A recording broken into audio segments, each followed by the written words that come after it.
If you're about to take delivery on your new RV, come along with me as we go through the process of getting on the road and trying out the new camper.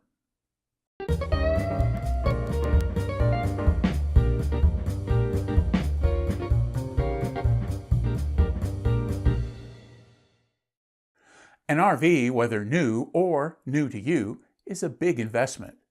If you're not upgrading but just starting out, you're probably a bit apprehensive.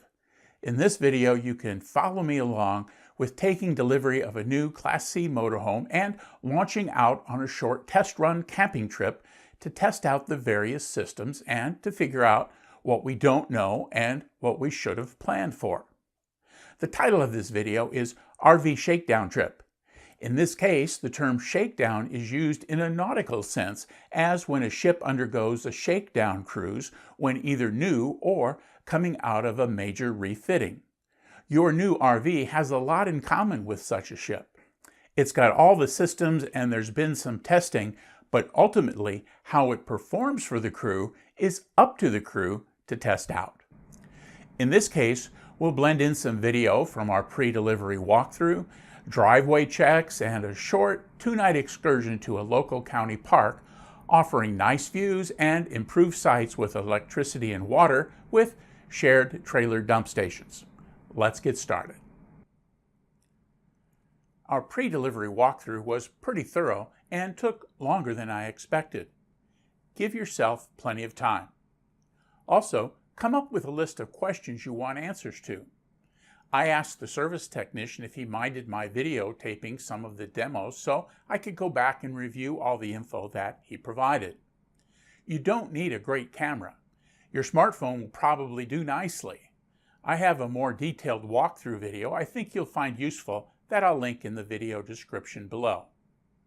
From the time we finished the acceptance tour and actually had our trip scheduled, a couple of weeks went by. During that time, we became pretty familiar with the camping products on Amazon, the RV section at Walmart, and our local Camping World. I'll do a couple of separate provisioning videos as there's a lot to talk about. But for now, let's get back to our shakedown trip. The day before we planned to leave, we took our motorhome from our storage parking to our home. We've got some community restrictions on when and how long we can keep the motorhome in the driveway. Since this was a new motorhome, the first task was to sanitize the water system. There are a lot of good videos on YouTube on this, so I won't go into too much detail. The water fill and city water connection is the same on this coach, so I just put a little less than a cup of bleach in the fill hose and then connected it to the coach. I used a little inexpensive flow meter from Amazon to monitor the filling process. I filled the tank with water till it overflowed. After that, I turned on the water pump and took a small wash tub into each of the sinks and the shower and ran water through each cold water line until I could smell the bleach. After filling the tank with another gallon or so of water till it again overflowed, I just let it sit for a few hours. After about 4 hours, it was time to drain and refill the fresh water tank. This ended up taking some time to play detective. I remembered where the low point drains were from the walkthrough, but when looking in the space behind the panel, I didn't recognize them. I guess I was looking for a turning drain, but what I finally recognized was a miniature version of the sewer tank valves that had to be pulled, not turned. I pulled the valve and heard the water hit the pavement. Yay! Except it didn't last long. It seems the low point drain is the low point in the piping system, not including the tank. I looked but didn't see the tank drain, so I just turned on the water pump, which pressurized the system, and since the drain was open, emptied the tank. What I hadn't seen hidden behind a cable was a third valve that opened the drain for the tank. Oh well, live and learn. I then repeated the process with fresh water to cleanse the bleach water out of the lines and the tank. The rest of the evening was spent loading things up and letting the refrigerator cool down. I used the 30 amp to 120 volt converter that came in the dealer's startup kit and connected to one of my home's 120-volt outlets. I had nothing besides the fridge running, and that worked pretty well. It was plenty chilled by the next morning. I'd also put a frozen half-gallon jug of water in the main fridge compartment to help chill it down. It was still mostly frozen the next morning. We loaded the food and the refrigerated items just before we left. We made a stop at a gas station and hit the road for a short trip to our campsite.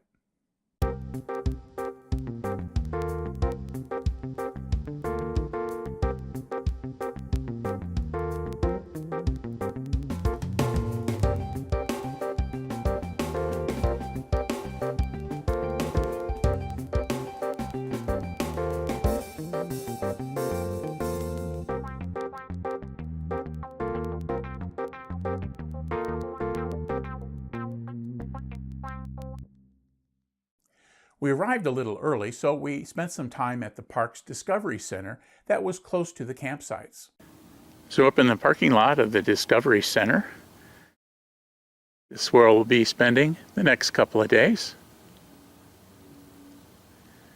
enjoying the lake and the desert. When arrival time rolled around, it was time to start the shakedown testing.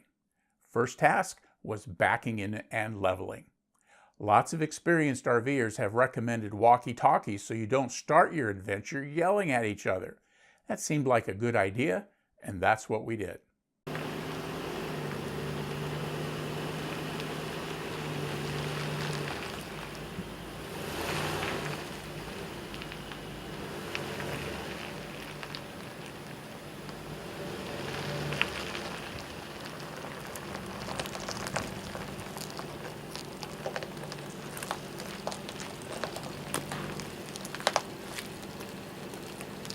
Okay. Okay.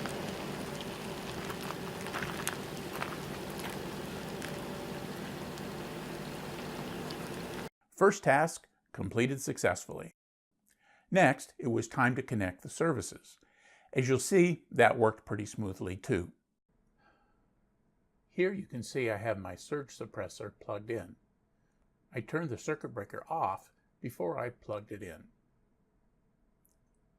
The 30 amp circuit breaker is right above the plug, and now I'll turn it on. The blue light came on when it senses current, and looking at the key on the label, the two yellow lights mean everything is okay. I'll turn off the breaker again while I connect to the coach. So I'll connect the power cord to the surge suppressor, and then next, the coach.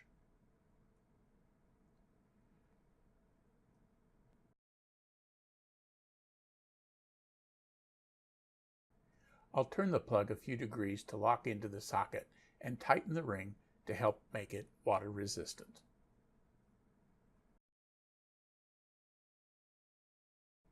And now I'll turn the circuit breaker back on and check that I have both the yellow lights and the blue light on the surge suppressor. In this case, I'm just going to put an elbow here. I don't like to put the side pressure on this fitting.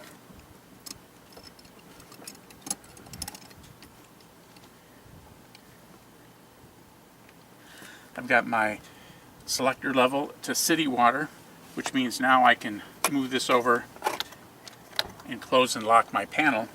The other thing I'm going to do is connect the water pressure regulator to the hose bib here beside the coach.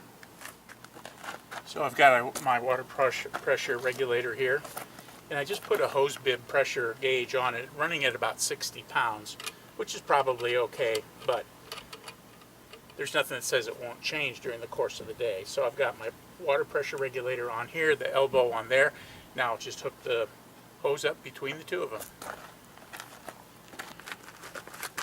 So the last step here is to connect the inline water filter to the hose and then to my little elbow.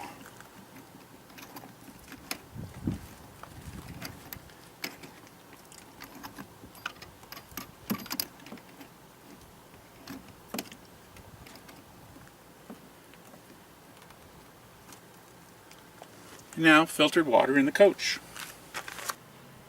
So I've got everything hooked up, blowed the air out of the lines inside, so hooking up turned out to be pretty much as advertised. Didn't take very long at all. I've got a little cable lock that I'm going to put around the post here to keep my surge suppressor in one place. And after that, I guess I'm done. Looking forward to enjoying a great day. Breakfast the next morning was the first big test of the stove and oven. I'd brought some frozen biscuits and a can of sausage gravy for the main course and some eggs and breakfast sausage to round things out.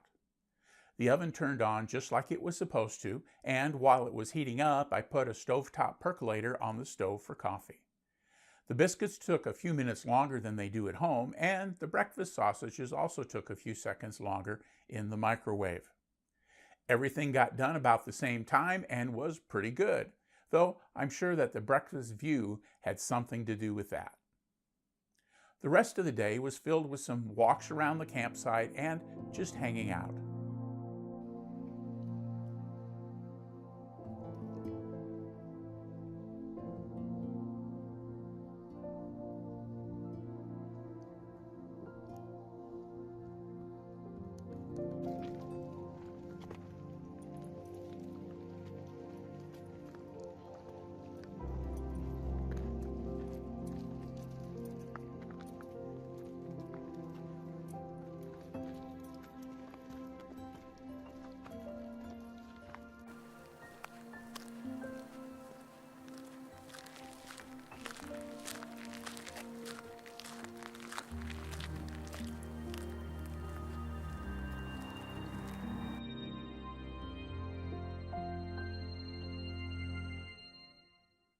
The next morning, we were awakened by some braying of wild burros just outside our camper.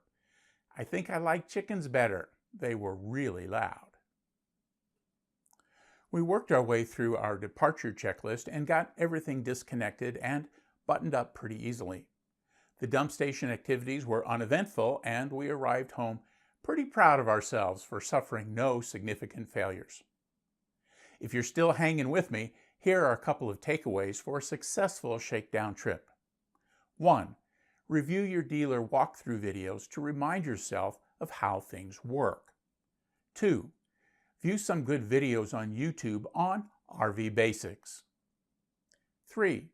Think through your trip in detail and imagine yourself doing the things you'll be testing out. 4. Take a log or a notebook to write down what didn't work, what you had questions about, and what you forgot. 5. Update your RV checklists as appropriate. As mentioned above, I'll be doing some general provisioning videos to go through some of the products and tools we decided to start off with. I've already got my eye on some nice to haves for down the road. I hope you found this video helpful. Please be sure to give the video a thumbs up and click on the subscribe link and the little bell icon below to be notified when we post new videos on our RV adventures. Happy camping!